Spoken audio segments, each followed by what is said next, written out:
મંગલમ ભગવાન વીરો મંગલમ ગૌતમ પ્રભુ મંગલમ સૂર્યભદ્રા દેવા જૈનો ધર્મોસ્તુ મંગલમ. ઓકે, લાસ્ટ ક્લાસમાં આપણે આ બધા જે પહેલા તો અભવી જીવ વિશે આપણે જોયું અને પછી આપણે શું જોયું કે જે ભવી જીવો છે તો એ કયા કયા 3 પ્રકારના હોય છે તે આપણે જોયા હતા અને ટેબલ પણ જોયું હતું. આ થઈ ગયું છે. હવે આગળ ચાલશું.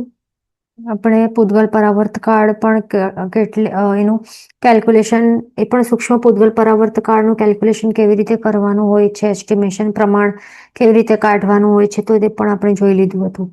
હવે આપણે આગળ ચાલશું. હવે આપણે શું જોયું કે જે જીવો છે એ અવ્યવહાર રાશિની સૂક્ષ્મ નિગોદમાં પહેલા બધા જ રહેલા હોય છે. એમાંથી ભવ્ય જીવો અને અભવી જીવો એ બહાર આવીને વ્યવહાર રાશિમાં તેમનું ભવભ્રમણનું ચક્કર સ્ટાર્ટ થઈ જાય છે અને સ્ટાર્ટિંગમાં એ બધા અચર્માવર્ત કાળ વર્તી રહેલા હોય છે. તો અચર્માવર્ત કાળમાં કેટલું સમય તે એમનું રહેવાનું હોઈ શકે છે? તો એમનું અનંતો કાળ હોઈ શકે છે એમાં ભટકવાનું. પણ કેમ, રીઝન શું છે? કારણ કે એમનું જે અનાદિકાળના જે પણ કર્મો રહેલા છે ને તે બહુ વધારે એમનું આવરણ રહેલું હોય છે.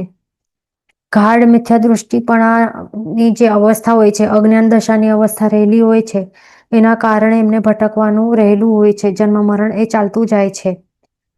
જે ચર્માવર્ત કાળવર્તી જે ગુણો હોય છે એ પણ જ્યારે એ પ્રગટ થાય તો ત્યારે એ ચર્માવર્ત કાળમાં પ્રવેશી શકે.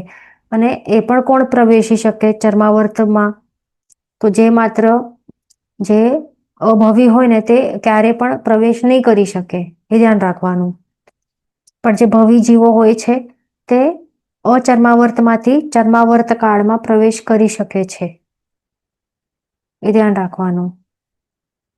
અને ચર્માવર્ત કાળમાં પ્રવેશ કરે પછી એ પણ ક્યારે પ્રવેશ કરે? જ્યારે તથા ભવિતવ્યતા જ્યારે પાકે છે, એનું પરિપાક થાય, તો ત્યારે અચર્માવર્ત કાળમાંથી ભવી જીવો ચર્માવર્ત કાળમાં પ્રવેશ કરે છે.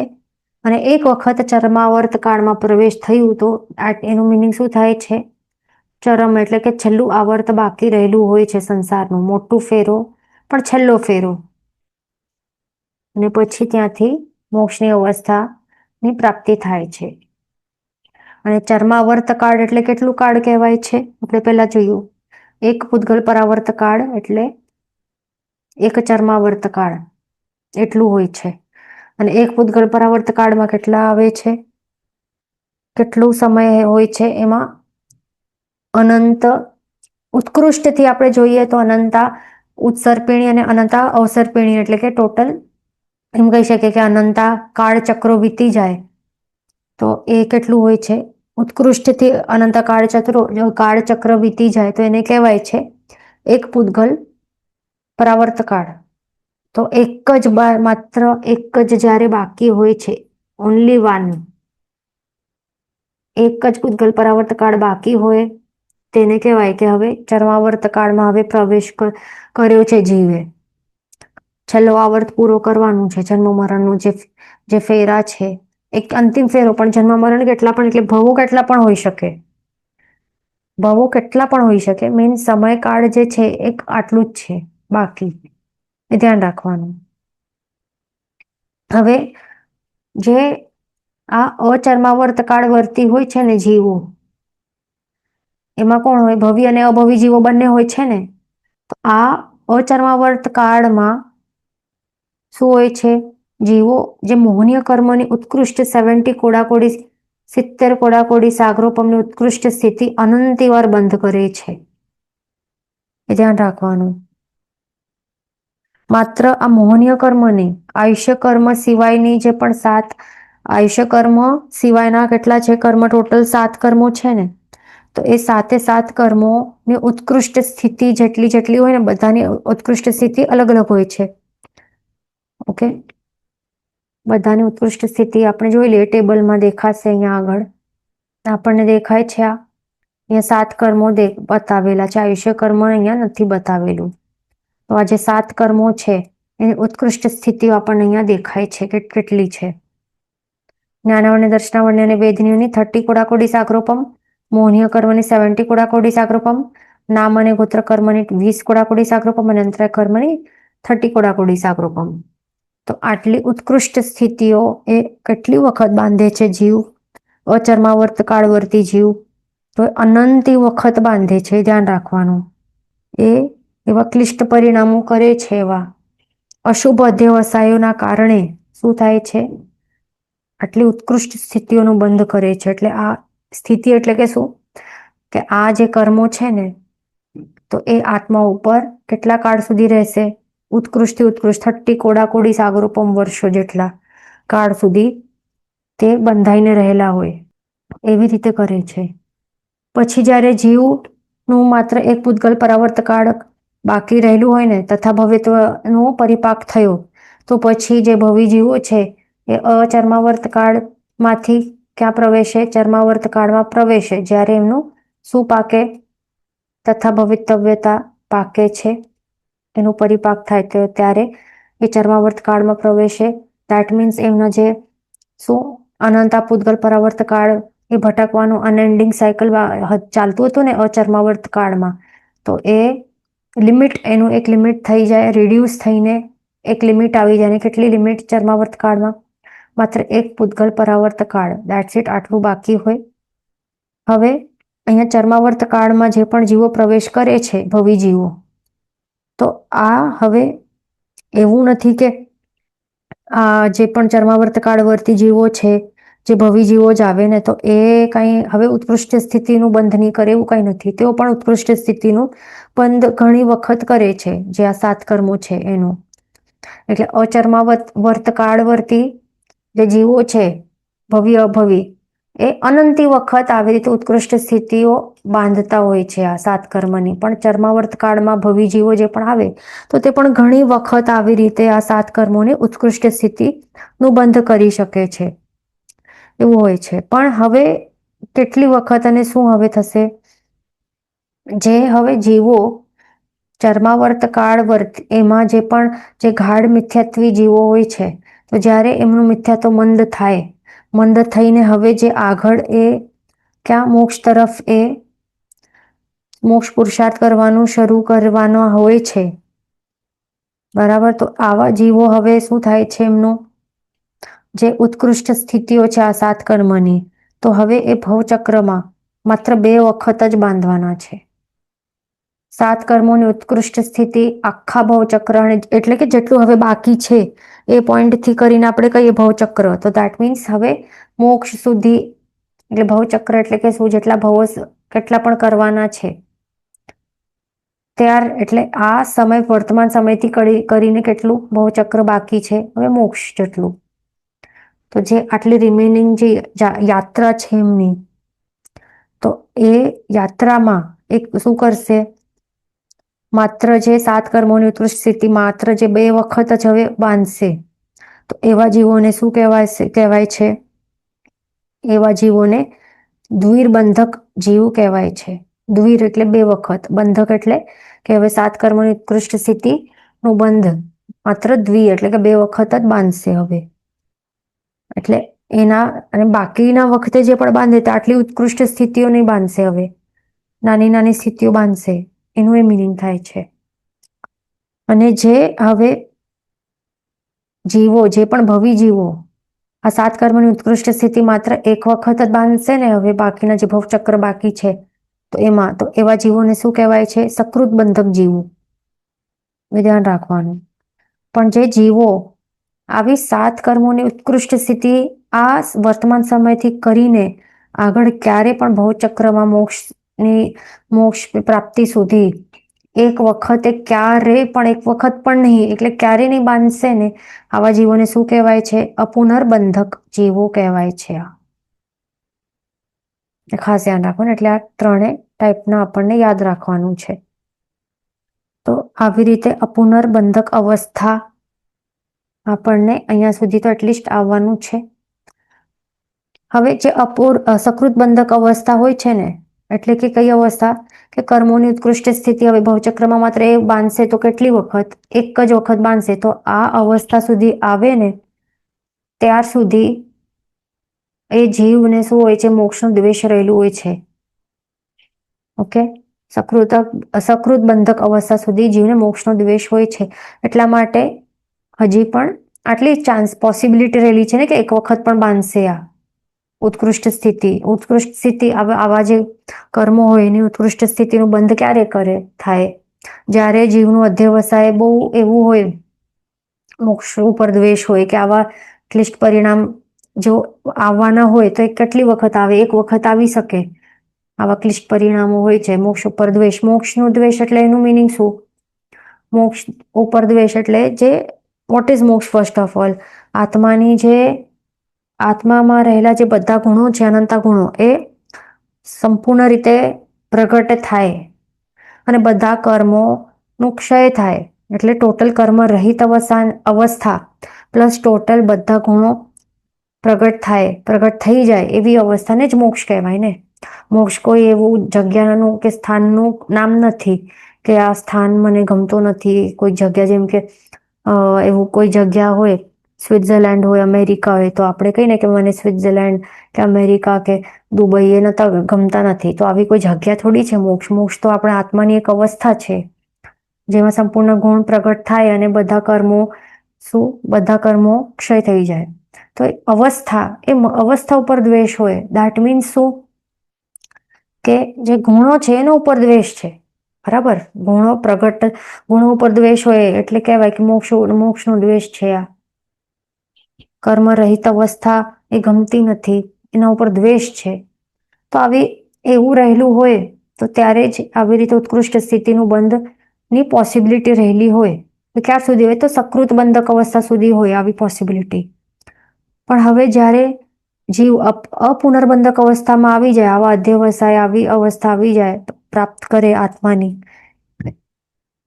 કે હવે 7 કરોડની ઉત્કૃષ્ટ સ્થિતિનું બંધ ક્યારે પણ નહીં કરશે બાકીના જે રહેલા ભવચક્રમાં. કેમ? કારણ કે હવે મોક્ષનો અદ્વેષ છે. એના ઉપર કઈ દ્વેષભાવ નથી રહેલો. મોક્ષની અવસ્થા ઉપર એને અદ્વેષ છે એટલે દ્વેષ નથી. અને આ જ કહેવાશે કે હવે આધ્યાત્મિક જીવનનું પ્રવેશ દ્વાર છે. હવે એ જીવ માટે તો હવે મોક્ષ ઉપર અદ્વેષ જાગ્યો એટલે દ્વેષ હટ્યો તો જ પછી હવે આગળ ચાલીને મોક્ષ પણ ગમશે અને એ આવી અવસ્થા પ્રગટ કરવાનું મન થાય અને તો મન થશે અને એ ગમશે તો જ પછી એનું પુરુષાર્થ કરશે ને, નહીં તો થોડી કરે. એના ઉપર દ્વેષ આવે તો શા માટે કોઈ એ પ્રાપ્ત કરવા માટે પ્રયત્ન કરે જીવ? એના માટે દ્વેષ હટવું બહુ જરૂરી છે. દ્વેષ હટે તો પછી એ પર્ટિક્યુલર સમયથી જ કહેવાય કે હવે એનું આધ્યાત્મિક દુનિયામાં આધ્યાત્મિક જે જીવન છે એમાં એનું સ્ટાર્ટ થયું છે. હવે તો સ્ટાર્ટ થયું એનું મેન સંસારના મોહ માયામાંથી હટીને હવે એને મોક્ષ ગમે એટલે મોક્ષ ઉપર રહેલું જે દ્વેષ છે એ હટ્યો છે. તો હવે એ આધ્યાત્મિક જીવનમાં એ એન્ટ્રી થઈ છે અને હવે એ આગળ વધી શકશે. એવું છે આ પુનર્બંધક. અને આવા પુનર્બંધક જીવના લક્ષણો કહે છે શાસ્ત્રકાર ભગવાન, તો 3 છે આ જે અહીંયા દેખાય છે કે હવે આવું જીવ તીવ્ર ભાવે પાપ નહીં કરે. આવા એકદમ ક્લિષ્ટ, એકદમ દુષ્ટ અને એકદમ એક્સ્ટ્રીમ કે ઇન્ટેન્સ એવા પરિણામો, અશુભ ભાવો, અશુભ અધ્યવસાય નહીં આવે અને એવા તીવ્ર ભાવથી પાપ નહીં કરશે. એટલે પાપ કરી શકશે પણ તીવ્ર ભાવથી નહીં, એ ધ્યાન રાખવાનું. ઓકે? એટલે પાપ તો કરી શકશે બટ તીવ્ર ભાવથી નહીં. જો તીવ્ર ભાવથી કરે છે તો ચીકણા કર્મોનું બંધ થાય, ઉત્કૃષ્ટ સ્થિતિ આ કર્મો બંધ થાય ને. જો હવે જમવાનું આપણે કરીએ, ભોજન આપણે કરીએ અને આપણા ભાવ કેવા હોય કે શું ટેસ્ટી છે, એક વખત ખાઈને જો નહીં ખાશે તો તારું આ જન્મારો નિષ્ફળ બનશે, એટલું ટેસ્ટી છે. આવું બોલીને આવા ભાવોથી આપણે જમવાનું ભોજન કરીએ તો કેવા જ ભાવો છે અહીંયા. આહાર સંજ્ઞાને આપણે ગાઢ કરી રહ્યા છે, તીવ્ર ભાવથી પાપ કરી રહ્યા છે. ઉપરથી અભક્ષ્ય હોય કે રાત્રિ ભોજન કરતા આવા તીવ્ર ભાવથી આપણે આવી રીતે ખાવાનું ખાઈએ તો શું થાય? કહેવાય કે તીવ્ર ભાવથી આપણે પાપ કરી રહ્યા છે. તો શું થાય? મોટી મોટી સ્થિતિના કર્મોનું બંધ થાય, ચીકણા કર્મોનું બંધ થાય. પણ જો હવે એ જ ખાવાનું સમજો કે આપણે વાપરીએ છીએ અને એ વાપરતા વાપરતા આપણને શું થાય, કેવા ભાવો આવે કે અરે મને જમવું નથી, મને ખાવું નથી, હું આત્મા છું, મને આ જબરદસ્તીથી ખાવું પડે છે કારણ કે શરીર મળ્યું છે, આ ભવ મળ્યું છે, મને સાધના આરાધના કરવી છે, એના માટે તાકાત માટે હું ખાઈ રહ્યું છું, પણ ખાવું નથી. કેટલા બધા જીવોની હિંસા કરીને મને ખાવું પડે છે. એટલે એક દુઃખના, એક પ્રાયશ્ચિત, એક ગિલ્ટી વાળી ફિલિંગ સાથે આપણે જો વાપરવાનું કરીએ એટલે પાપની ક્રિયા તો ચાલુ જ છે ને. ખાવાની જે ક્રિયા છે એ કાંઈ થોડી પુણ્યવાળી ક્રિયા છે કાંઈ. એ બધા વનસ્પતિ કાંઈ જીવોની હિંસા, તેઓ કાંઈ જીવોની હિંસા, આપ કાંઈ જીવોની હિંસાથી જ આ થાય છે ને. ભોજન બને છે, રાઈટ? ભોજન એવી જ રીતે બને છે. ખાવાનું જે પણ કરીએ, કોઈ પણ સાંસારિક ક્રિયા, ખાવાની જ અહીંયા એક જ વાત નથી. કોઈ પણ સાંસારિક ક્રિયા આપણે કરીએ એ બધા પાપ જ છે. એમાં પણ આપણે પાપ કરતા કરતા ભાવ કેવા આવે છે આપણા, એ આપણને વિચારવાનું પોતાનું. હવે આ સમયથી આપણને બધાને, જે પણ સાંભળે છે આ ક્લાસ, બધાને એ ચેક કરવાનું છે કે આપણે બધા સંસારમાં જ બેઠા છીએ, આપણે બધા જ. તો એ દરેક પાપની ક્રિયા કરીએ છીએ, પણ આપણે કેવા ભાવોથી કરી રહ્યા છે? બહુ તીવ્ર ભાવ તો આવતા નથી ને કાંઈ? તો એ ધ્યાન રાખવાનું. કેવા ભાવ આવવા જોઈએ? પશ્ચાતાપવાળા. We should not enjoy everything what we do. Enjoyment સાથે સાથે નથી કરવાનું. દુઃખના પ્રાયશ્ચિતના ભાવથી આપણે કરશું ને તો પાપ કર્મો બહુ ઝીણા ઝીણા અને એવા જ નાની નાની સ્થિતિવાળા બંધાશે. એટલે પાપ કર્મો તો બંધાય જ છે. કર્મો તો શું કન્ટિન્યુ બંધ થાય જ છે ને. દરેક પ્રતિ સમય 7 થી 8 કર્મો બંધ થાય જ છે. પણ આપણા ઉપર છે કે એ કેવા બંધ થાય છે. મોટી સ્થિતિવાળા કરીએ છીએ બંધ, કે નાની સ્થિતિવાળા કરીએ છીએ, કે બહુ ચીકણા, કેવા શું કરી રહ્યા છે, કેટલા પ્રદેશોનું બંધ થાય છે, કેવા રસવાળું થાય છે, બધું આપણા ઉપર છે, આપણા ભાવો ઉપર છે ને. તો ભાવો ઉપર કંટ્રોલ રાખવું પડશે, આપણને પ્રેક્ટિસ કરવી પડશે. એ ખાસ ધ્યાન રાખવાનું. તો જે પણ અપુનર્બંધક જીવો છે એમના લક્ષણ શું છે કે તીવ્ર ભાવથી પાપ નહીં કરે. પાપ કરશે તો પણ તીવ્ર ભાવથી નહીં, એ ખાસ ધ્યાન રાખવાનું. અને પછી ભવનો રાગ નથી. ભવ એટલે કે શું? ભવ એટલે કે સંસાર. એટલે ભવ એટલે કે આપણને જે આ લાઈફ મળી છે. કેટલા જણ શું કહેતા હોય, યુ લીવ ઓનલી વન્સ, એટલે બહુ એન્જોય ને એવી રીતે જીવું કે આવતીકાલ આવશે નહીં, એવી રીતે કહેતા હોય ને. એવી રીતે એન્જોય કરો. એવી રીતે દરેક પળ માણો કે જેમ આવતીકાલ નહીં હોય. એવી રીતે એન્જોય કરીને સંસારમાં પાપ કરો, એવી રીતે કહેતા હોય ને. પણ એ સેમ મોટો આપણને શું થોડુંક ચેન્જ કરવાનું, ધર્મ માટે લાવવાનું. કે એવી રીતે ધર્મ કરો કે આવતીકાલ નહીં હોય. એવી રીતે આપણને ધર્મ માટે આ લાગુ કરવાનું, એવી રીતે અપ્લાય કરવાનું તો બરાબર છે. નહીં તો જો ઉલટું હશે, જેવી રીતે બધા કરતા હોય એનું, કે એન્જોય કરીને, તો એનું મિનિંગ શું થાય છે કે સંસાર ઉપર રાગ છે, આપણને આ ભાવ જે મળ્યું છે બહુ ગમે છે, બહુ જ ગમે છે, એના ઉપર રાગ છે. અને જલ્દી મરવાની વાત આવે તો ડરી જઈએ આપણે કે નહીં, મને મરવાનું નથી, હજી લાંબુ જીવવાનું છે, એન્જોય કરવાનું છે, આ કરવાનું છે, તે કરવાનું છે, બધી આખી લિસ્ટો બાકી છે, સપના છે મારા કેટલા બધા.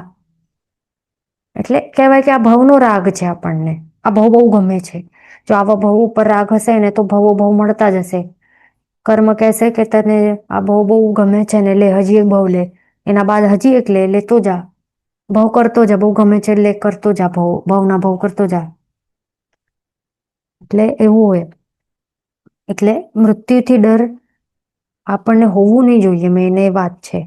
જો આપણને શાસ્ત્રમાં ઘણા બધા એક્ઝામ્પલ્સ ને સ્ટોરીઝ આપણે સાંભળેલું છે ને, કે જે આવા મહાત્માઓ એક અવસર કરે, જે એવા જંગલ્સમાં કે માઉન્ટેન્સ કે ક્યાં ક્યાં એવા એકદમ જ્યાં ભય લાગે ને, તો એવા સ્થાનો ઉપર જે સાપનું બિલ હોય ત્યાં, ને સિંહની ગુફા હોય ત્યાં, ને કેવા એવી અને સ્મશાનમાં પણ કરે. તો હવે આપણને લાગશે કે આ બધું કરવાથી એમને મૃત્યુનું ભય ન હશે? મૃત્યુ થવાના ચાન્સીસ નથી? શું એમને હર ટાઈમ એવરી ટાઈમ જે પુણ્ય છે એમને બચાવી લેશે એવું કંઈ છે? એવું નથી ને. મૃત્યુ આવી શકે છે ને એમને. જે સુકૌશલ મુનિનો તો ખ્યાલ છે ને. તો એમને તો આ વાઘણે શું કર્યું હતું? ત્યાં કૌશકમાં ઊભા હતા ને ત્યાં જઈને શું મારી નાખ્યું ત્યાં જ. એટલે દેટ મીન્સ આ શું, આ બધા દ્રષ્ટાંતો છે એ શું બતાવે છે આપણને? કે આજે પણ મહાત્માઓ હતા ને એમને ભવનો રાગ નહીં હતો. એમને ડર હતો કે અહીંયા ઊભો રહીશ, કોઈ વાઘણ કે સાપ મને ડસી જશે, હું મરી જઈશ તો શું થશે મારું? આ તો મૃત્યુ થઈ જશે, પછી મને તો લાંબુ જીવવાનું છે. તો હવે કોઈ સેફ આવા ઉપાશ્રયમાં બધા ડોર લોક કરીને હું કે ક્યાંક એવી સેફ જગ્યામાં હું કરું કૌશક. એવું કરતા હતા નહીં ને.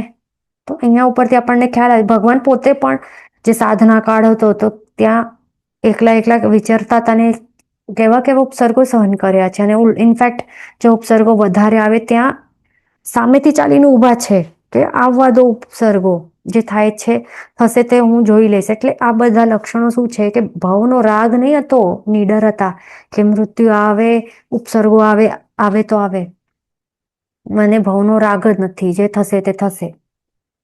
તો શું વિચારવાનું? આપણને શું છે? ભવનો રાગ છે કે મૃત્યુથી ડર છે? એટલે આપણને શું ડર છે? મૃત્યુથી ડરવાનું નહીં હોય.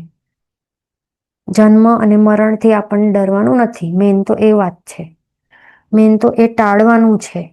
જો જન્મને ટાળશું ને, કે જન્મ જ નહીં થવું જોઈએ મારું, પાછો જન્મ થશે તો મૃત્યુ પણ થશે અને બધા શું જે સાયકલ છે એ ચાલતો જશે. એટલે મેન આ વસ્તુ છે. જે શરીર છે એના ઉપર રાગ હોવું નહીં જોઈએ. જે સંસાર છે, ભવને સંસાર પણ કહેવાય છે. એ ધ્યાન રાખવાનું.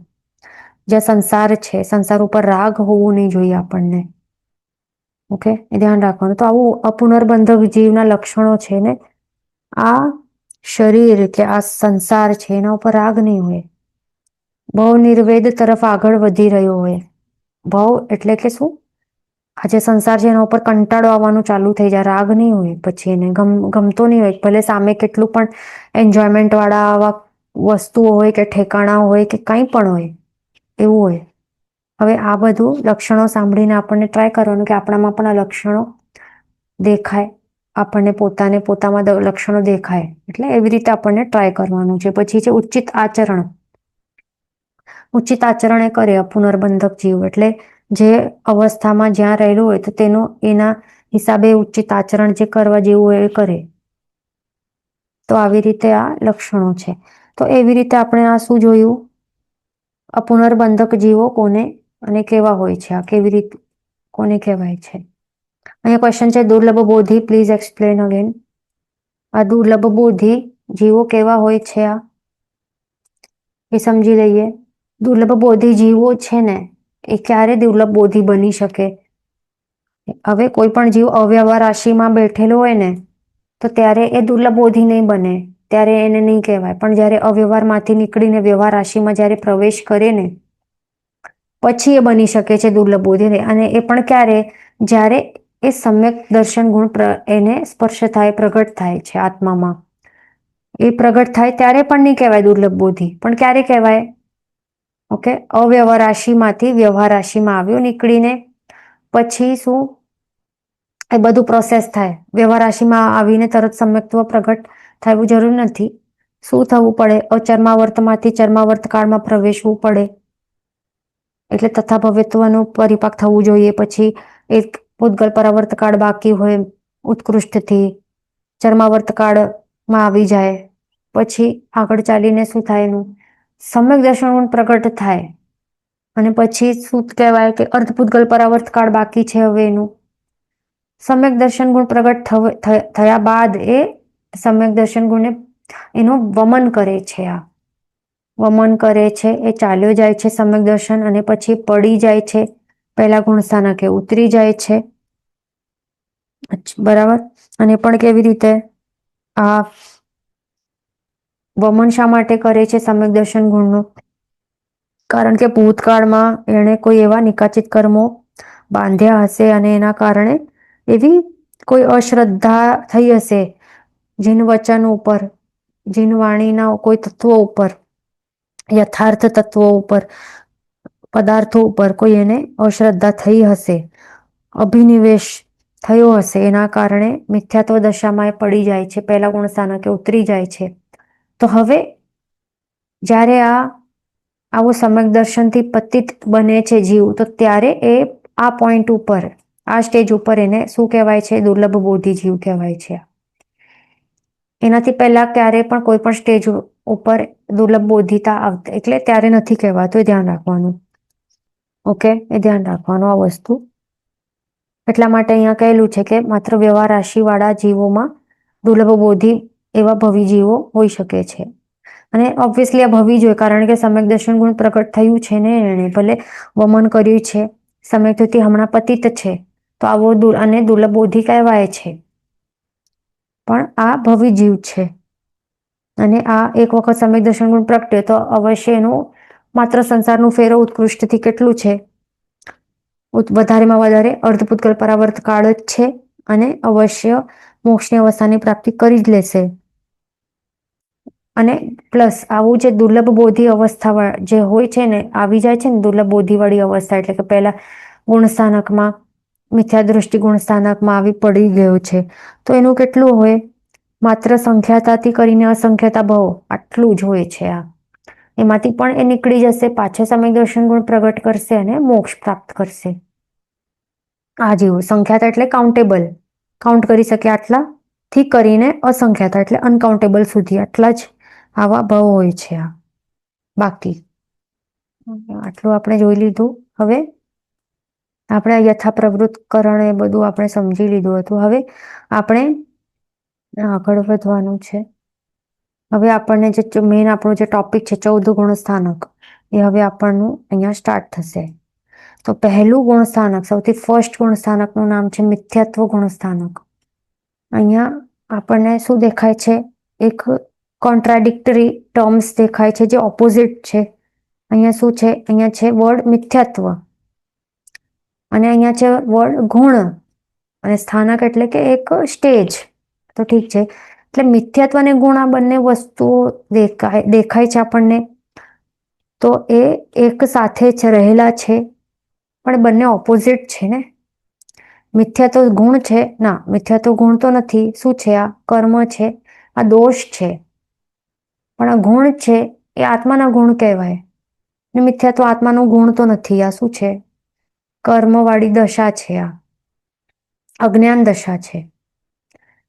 છતાં પણ આ ગુણ સ્થાનકનું નામ છે મિથ્યાત્વ ગુણ સ્થાનક. એ શા માટે છે આ? તે આપણને સમજાશે હવે.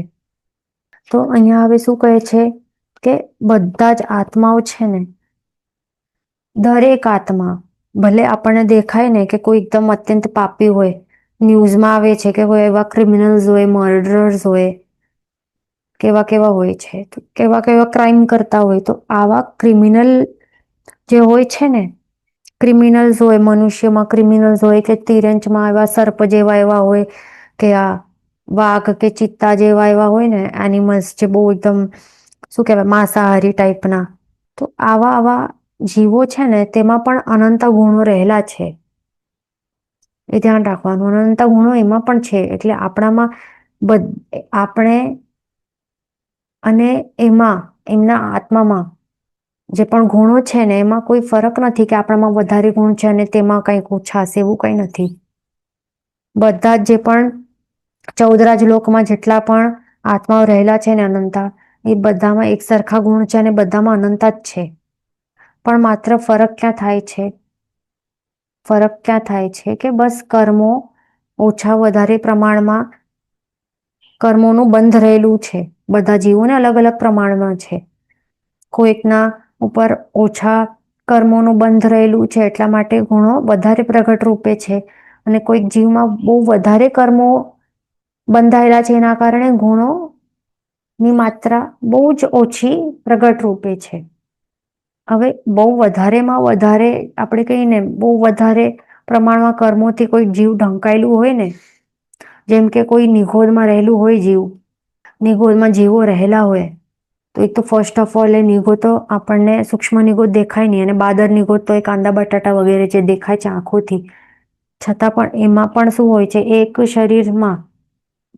શરીરમાં અનંત આત્માઓ રહેલા હોય છે. અનંતા એટલે કે અંત નહીં હોય એટલા, કઈ અસંખ્ય નથી કહેલા પણ અનંત કહેલા છે. એટલે કેટલા હશે આપણે વિચારી પણ નહીં શકીએ.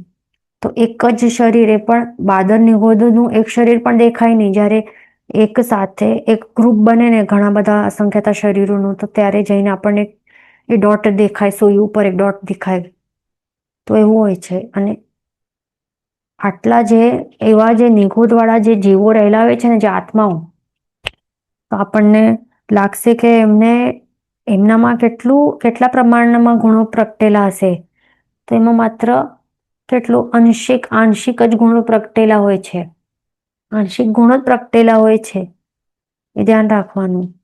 જ્ઞાન ગુણનો કહેવાય કે અનંતમો ભાગ જ જ્ઞાન ગુણનો ઉગાડ રહેલું હોય, કારણ કે ઘણા બધા કર્મોનું આવરણ હોય. એટલે મેન અહીંયા શું કહે છે કે ઘણા બધા કર્મો પણ મળીને જ્ઞાન ગુણને, આત્માનું જે જ્ઞાન ગુણ છે ને, એને સંપૂર્ણ રીતે ઢાંકી પણ નથી શકતા. એટલે આટલો સામર્થ્ય નથી, આટલું તાકાત નથી કાંઈ કર્મોમાં.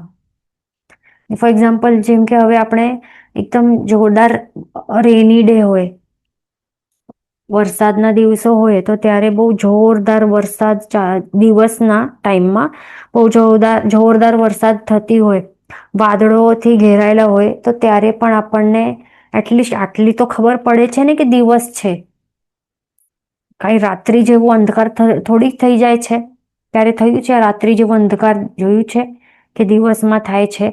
એકદમ રેની જોરદાર એકદમ વરસાદ પડતો હોય, એકદમ કાળા વાદળો હોય, છતાં પણ આ કાળા વાદળોમાં કે વરસાદમાં આટલી તાકાત નથી કે દિવસને એકદમ રાત્રિ જેવો અંધકારમાં એક બનાવી શકે. એટલી તાકાત નથી ને. બસ એવું જ છે.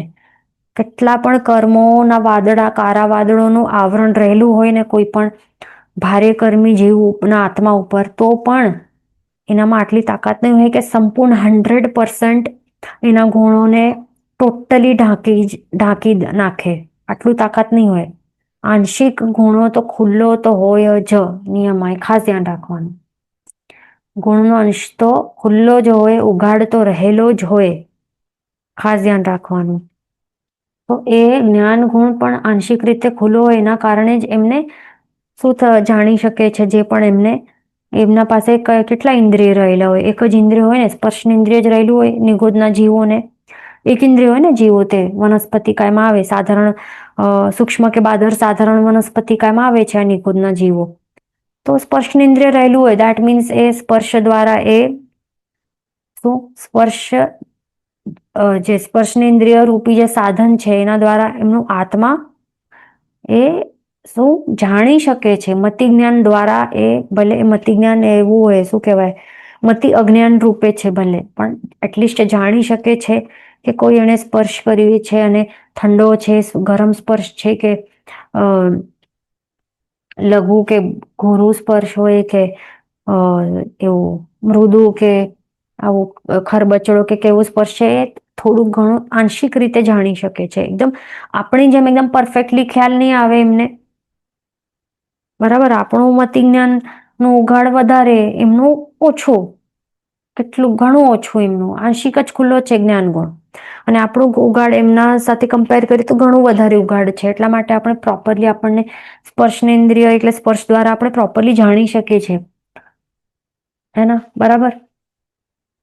પણ તેઓ પણ જાણી શકે છે, આંશિક જ ખુલ્લો છે, તો એ જ પ્રમાણમાં થોડુંક એકદમ હલકો થોડું ઘણું એ જાણી શકે કે સ્પર્શેન્દ્રિય દ્વારા એમનું આત્મા જાણી શકે છે, એમના જ્ઞાન ગુણ દ્વારા, કે કંઈક એવું પીડાજનક કંઈક એને સ્પર્શ્યો છે, એવું કોઈ કાંદા બટાટા એનું જે કર્કશ સ્પર્શ છે ચાકુનો, એના દ્વારા એ કપાઈ રહ્યો છે, તો ત્યારે એને ઘણી પીડા થાય. એ કેવી રીતે થાય પીડા? કેવી રીતે પીડા થાય છે જાણી શકે છે સ્પર્શનેન્દ્રિય દ્વારા. તો એ આત્માનો ગુણ છે ને, પ્રગટ રૂપે છે એમાં પણ. તો એના કારણે એવું કર્કશ સ્પર્શને જાણી શકે છે.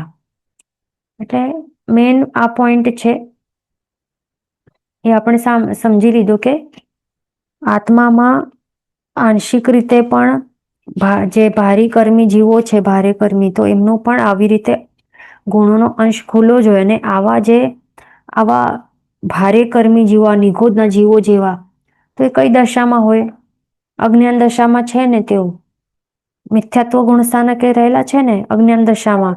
તો આવી મિથ્યાત્વ વાળી અજ્ઞાન દશામાં પણ રહીને પણ તેમનું આંશિક રીતે આવી રીતે જ્ઞાન ગુણ રહેલું છે. એટલા જ માટે કહેવાય છે એ જે અવસ્થામાં એમનું આત્મા રહેલું છે એને કહેવાય છે મિથ્યાત્વ ગુણ સ્થાનક અવસ્થા.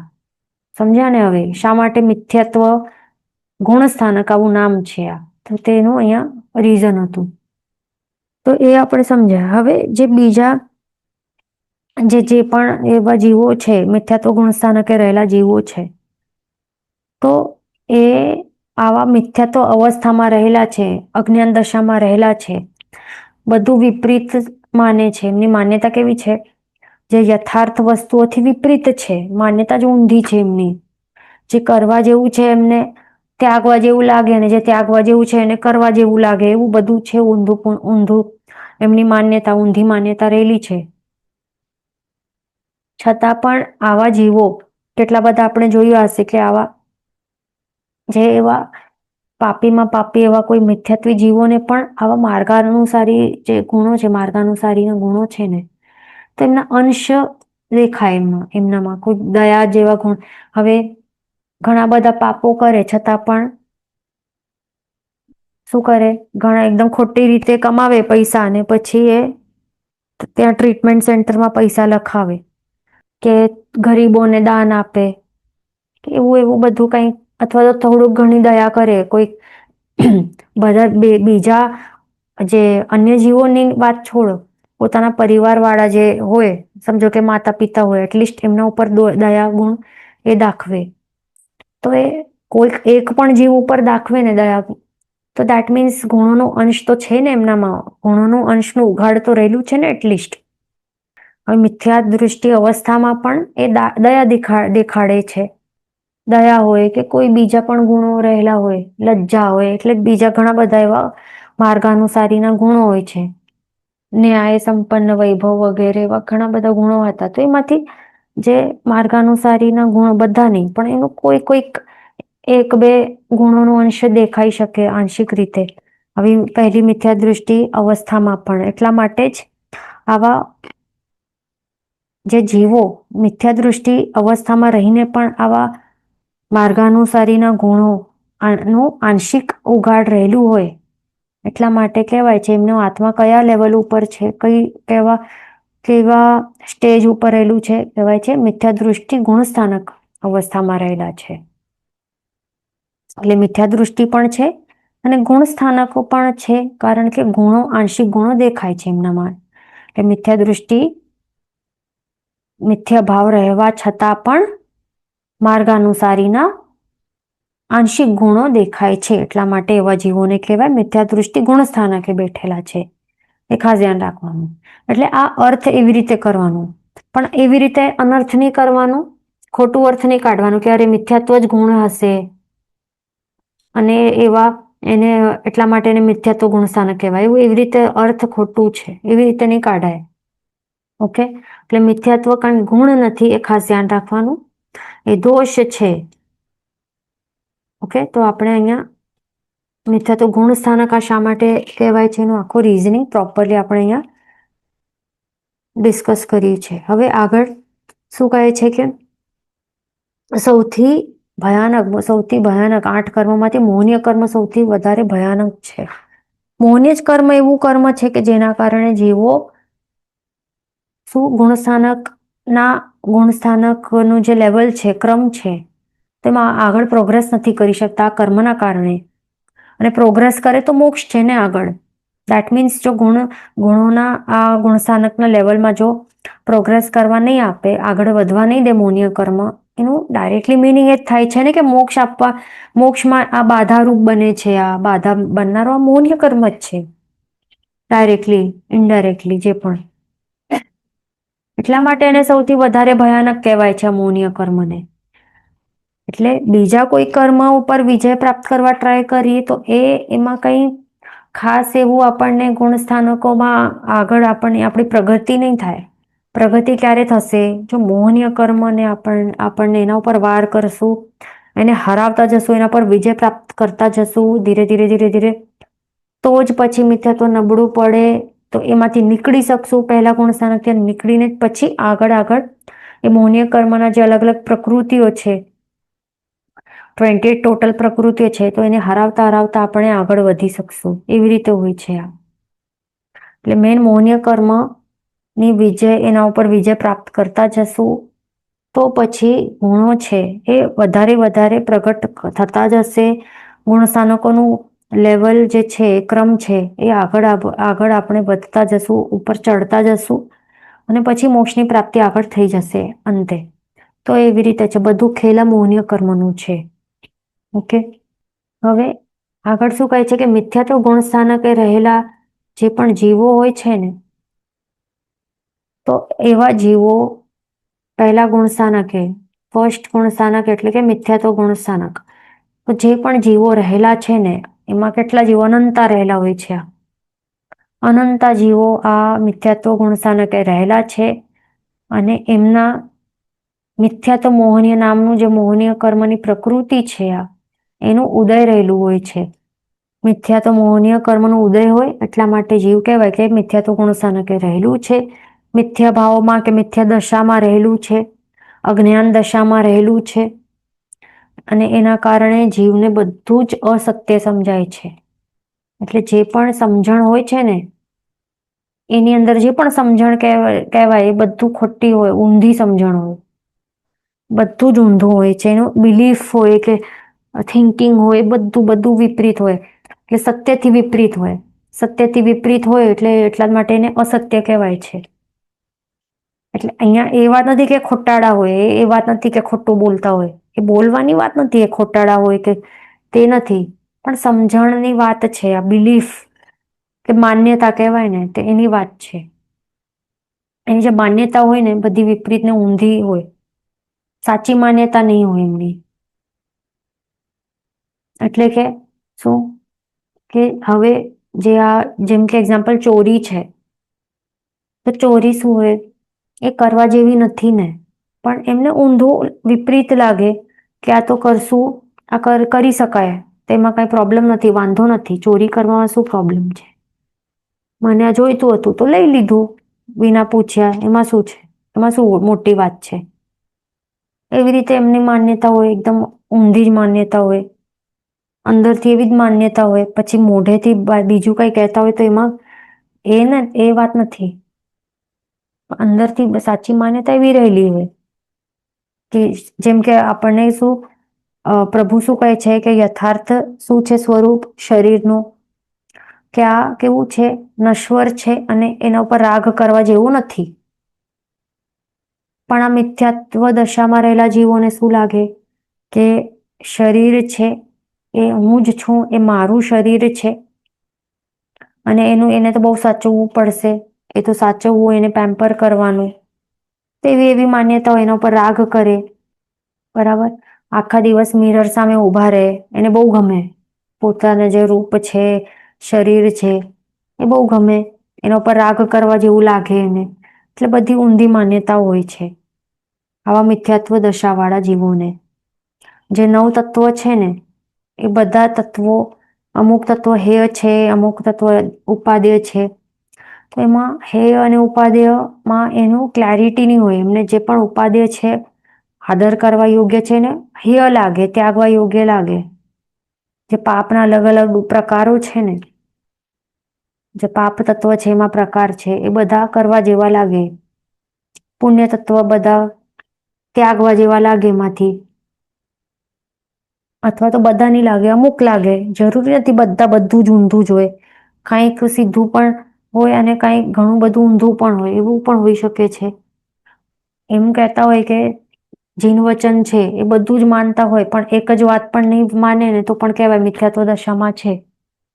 બરાબર, એટલે એવું જરૂરી નથી કે બધું જ ઊંધું માને, એવું કાંઈ નથી, જરૂરી નથી, એ ધ્યાન રાખવાનું. ઘણા જણ બધું ઊંધું માને, પણ જે મંદ મિથ્યાત્વી હોય તો એમના માટે એવું હોઈ શકે કે મંદ મિથ્યાત્વ દશાના કારણે જીન વચનમાં જે પણ પ્રભુએ નવ તત્વો બતાડ્યા છે એમાં બધા તત્વોમાંથી માત્ર એક તત્વના અમુક 1-2 પોઈન્ટને માને નહીં, એમાં વિપરીત માન્યતા હોય, પણ બાકીના બીજા 99 જે પોઈન્ટ્સ છે બધું જ માને છે. જીનવચનના બધા 99 બધા સેન્ટેન્સીસ એ માને છે, બધા તત્વોના યથાર્થ સ્વરૂપ માને છે, સ્વીકારે છે, પણ માત્ર એક નથી માનતો, સ્વીકારતો. એમાં પણ આટલામાં પણ કહેવાય કે મિથ્યાત્વ દશામાં છે. એવું હોય છે આ. એટલે ધ્યાન રાખવાનું. એટલે પાપ એમને લાગે, કોઈ કહેવા હોય કે પાપ કરવા જેવું નથી, ક્રોધ કરવા જેવું નથી, પણ એક જ વસ્તુ એને રાગ કરવા જેવું લાગે તો કહેવાય મિથ્યાત્વ દશામાં છે. એટલે કે જે કશાયો છે, ક્રોધ, માન, માયા, લોભ, એ બધા કરવા જેવા નથી, પણ રાગ એને કરવા જેવું લાગે છે, તો એવી રીતે એમને પણ શું કહેવાય? મિથ્યાત્વ દશા કહેવાય. એટલે આવું ઝીણું ઝીણી વસ્તુ છે એમાં, એ ધ્યાન રાખવાનું. હવે અહીંયા આગળ કહે છે કે આ મિથ્યાત્વના જુદા જુદા પ્રકાર બતાવવામાં આવે છે, તે આપણે જાણી લઈએ તો આપણને ખ્યાલ આવશે કે કેવા અલગ અલગ પ્રકારે મિથ્યાત્વી અવસ્થાવાળા જીવો રહેલા હોય છે. તો એમાં શું આપણું તો નંબર નથી આવતું? જો આવતું હોય, લાગે કે અરે અમારું પણ આવી તો માન્યતા છે થોડી ઘણી, તો આપણને શું કરવાનું? ટ્રાય કરવાનું, ટ્રાય ટુ ચેન્જ કરવાનું, સુધાર લાવવાનું છે પોતાનામાં. મિથ્યાત્વના 2 પ્રકાર છે, આ લૌકિક મિથ્યાત્વ અને લોકોત્તર મિથ્યાત્વ. તો લૌકિક મિથ્યાત્વ એટલે કે શું? તો એમાં શું કહે છે કે જે સુદેવ, સુગુરુ અને સુધર્મ,